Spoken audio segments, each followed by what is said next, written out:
Fala galera, aqui Bárbara Espanhol falando. Hoje vamos falar sobre ferritina baixa. O tema que mais dá comentário, que mais gera dúvida, que mais tem curtida e que mais tem views aqui no meu canal é com certeza a ferritina, tanto baixa quanto alta. Ou seja, tem muita gente aí lutando para entender por que a ferritina baixa tanto, por que não sobe de jeito nenhum, e outras pessoas lutando para entender por que a ferritina subiu tanto e por que não baixa. Mas enfim, nesse vídeo hoje nós vamos falar sobre ferritina baixa, que acomete tanta gente, principalmente as mulheres. Eu vou te explicar por que será que mesmo suplementando ferro, a sua ferritina não sobe.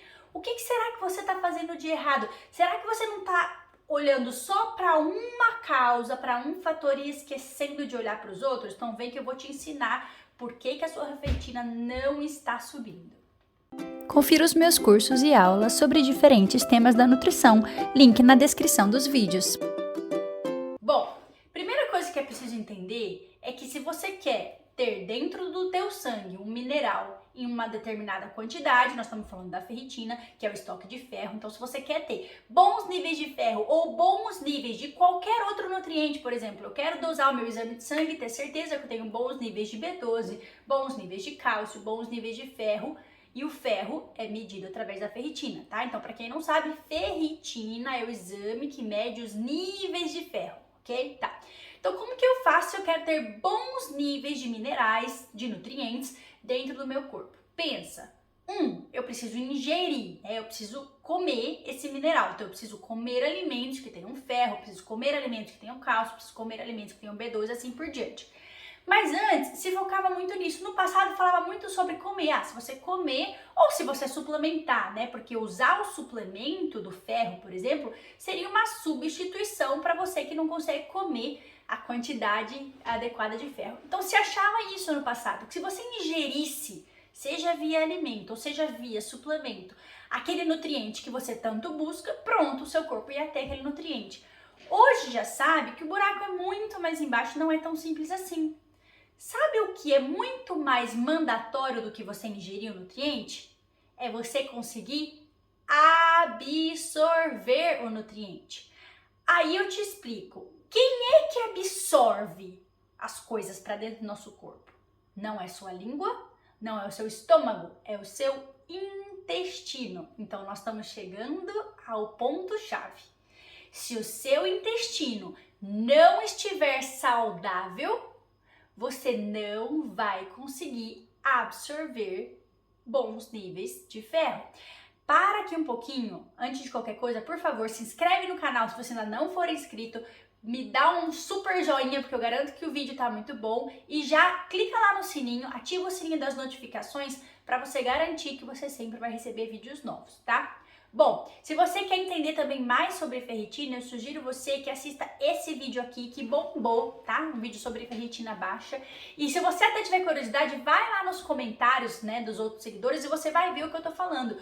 Uma quantidade grande de pessoas comentando, dizendo: Bárbara, pelo amor de Deus, me ajuda, eu não sei mais o que fazer. A minha ferritina tá super baixa. Diferentes relatos. Minha ferritina tá 20, minha ferritina tá 15, minha ferritina tá 3. E eu já tomo doses altíssimas de ferro, por exemplo, pessoas relatando tomar 500 miligramas de Neutrofer, que é uma dose extremamente alta, até arrisco dizer que não é uma dose saudável, né?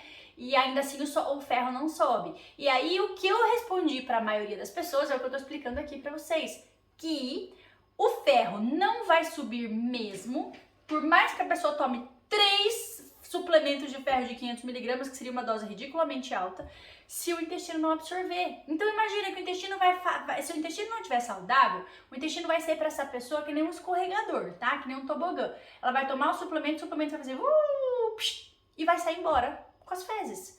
Então não é ingerir o alimento com ferro ou tomar o suplemento de ferro, é conseguir ser capaz de absorver esse ferro. E para isso o seu intestino tem que estar impecável, seu intestino tem que estar saudável.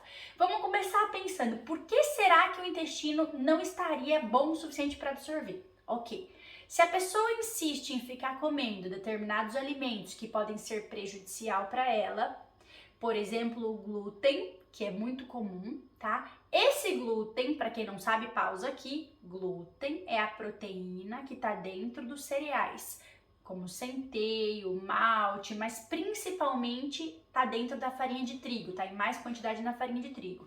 Então, pessoas que têm muito hábito de comer pão, macarrão, torrada, enfim, qualquer coisa que leve farinha de trigo, podem sim ter um prejuízo dessa saúde, dessa absorção do intestino. Pausa de novo. Eu não estou dizendo que o glúten vai causar mal absorção para todo mundo. Isso não é verdade, porque cada caso é um caso. Mas existem duas situações onde o glúten pode ser muito prejudicial para a saúde do intestino e assim impedir a absorção. Situação 1. Se a pessoa tem doença celíaca, que é uma doença, é uma patologia onde comprovadamente os enterócitos do intestino acabam sendo mortos, vamos dizer assim. Os enterócitos, eles deveriam ser, se eles estivessem saudáveis, como se fossem uns dedinhos assim para cima, tá? Só que com a ingestão de glúten, se essa pessoa tem doença celíaca, ela não consegue metabolizar esse glúten, esses enterócitos, eles literalmente fazem assim, ó, eles retorcem para baixo, eles morrem e aí realmente esse intestino não consegue absorver, tá? Então, se já foi diagnosticado que você tem doença celíaca, você não pode de jeito nenhum consumir nada que contenha glúten.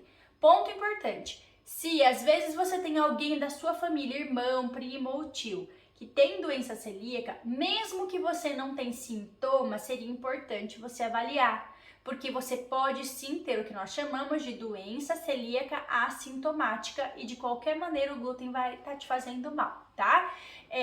Aí precisa conversar com o médico qual exame se faz para identificar a doença celíaca, ok? Em geral é um exame de sangue com avaliação de 3 componentes e mais uma endoscopia, né? Que é aquele tubinho com uma câmera que vai lá por dentro, com biópsia. Então a endoscopia entra, o médico colhe um pedacinho da ponta inicial do intestino e faz uma biópsia e aí tem o diagnóstico de doença celíaca. Mas ok. E honestamente, essa nem é a questão mais preocupante, porque a quantidade de pessoas no mundo que tem doença celíaca é pequena, tá? Não é muito grande. Então a chance de você que está assistindo ter doença celíaca é baixa. Porém, hoje nós já temos um segundo nome, um outro diagnóstico, não é uma expressão, nem uma maneira de dizer, é um diagnóstico mesmo. Esse diagnóstico chama sensibilidade ao glúten não celíaca. É esse o nome mesmo, significa que muita gente que não tem doença celíaca pode ainda assim sofrer efeitos negativos quando ingerem glúten. Por que isso acontece? Tá? Para vocês entenderem, o glúten é uma proteína grandona, tá? É uma macromolécula e se o corpo da pessoa está apto a digerir essa proteína, vai ficar tudo bem. Então, vamos dizer assim, uma pessoa que não tem nenhum tipo de intolerância nem nada, então ela vai comer a farinha de trigo, essa proteína grandona vai sendo, durante todo o processo digestivo, né, o estômago, o intestino, essa proteína vai sendo quebrada. Quando chegar lá na parte absortiva do intestino, essa proteína já está bem pequenininha e o intestino consegue, por osmose, absorver de maneira de boa essa proteína. Era assim que era para funcionar, mas muita gente não consegue fazer essa quebra. Aí esse glúten chega intacto no intestino, em vez de chegar pequenininho, chega grandão, aí obviamente vai machucar, vai esfolar, vai ralar o intestino e na hora que ele tentar entrar, né, que ele tentar absorver para o organismo, vai causar um estrago ainda maior. Então, aqui é só para você entender que sim, a intolerância, a sensibilidade ao glúten, algum problema na digestão do glúten pode piorar muito a absorção de nutrientes. Esse é um ponto. Segundo ponto, a gastrite. Pessoas que não conseguem digerir bem os alimentos, pessoas que não produzem ácido clorídrico suficiente, pessoas que estão sempre estufadas, com azia, com refluxo, são pessoas que não digerem bem. Se essa pessoa não digere bem, ela tem em geral uma tendência a deixar com que os alimentos mal digeridos saiam do estômago e vão para o intestino. Vai acontecer a mesma coisa, o mesmo estrago. Grandes pedaços de alimento chegando para o intestino não tão bem digeridos, eles vão machucar o intestino. Isso também vai colaborar com uma piora tá? Da absorção intestinal. Então, uma dica aí para pessoas que não digerem bem, pode tomar de 1 a 2 vezes por dia complexos de enzima digestiva, tá? Você pode comprar pronto, você pode mandar manipular. São enzimas em sachêzinho, em pó ou em cápsula que melhoram a digestão e a quebra dos alimentos, ok? Essa mesma dificuldade de absorção, de digestão e, consequentemente, faz com que o intestino absorva pior, pode vir do leite. Algumas pessoas que são intolerantes à lactose ou que são sensíveis à proteína do leite de vaca, né, são alérgicas à proteína do leite de vaca, também podem ter esse mesmo efeito colateral negativo. Então, a pessoa que insiste em consumir derivados de leite e para ela não é bom, pode com certeza estar causando um prejuízo na absorção do alimento. Então, não é tão simples, tá? Não é só comer mais couve, ou comer mais bife, ou comer mais feijão, ou tomar mais ferro. É fazer o intestino estar apto para ser absorvido aquele nutriente. Dicas para melhorar a absorção. Se a sua digestão for lenta, for ruim, toma meio limão espremido com um golinho de água antes do almoço e do jantar. Já vai melhorar a digestão. Se ainda assim precisar de um help, pode tomar enzimas digestivas antes do almoço e antes do jantar. O tratamento da microbiota intestinal com glutamina. Então, você vai comprar L-glutamina em pó, pega uma colherzinha de chá, que equivale a 5 gramas, dilui na água e toma antes de dormir, a hora que a barriga estiver vazia, para essa glutamina ir conseguindo, tratando, recuperando essa saúde do intestino durante a noite, tá?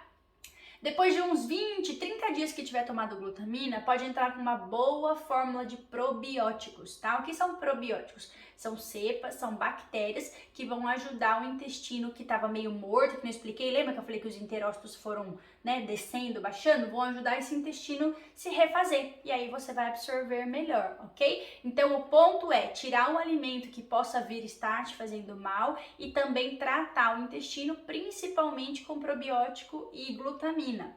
Mas não adianta nada você tratar o intestino com probiótico e glutamina se você continuar comendo besteira. Então, entenda que é um conjunto. Eu sempre falo, o suplemento é a cereja do bolo. Então, muda completamente sua dieta, tira açúcar, farinha, óleo, bolo, essas besteiradas que você está comendo.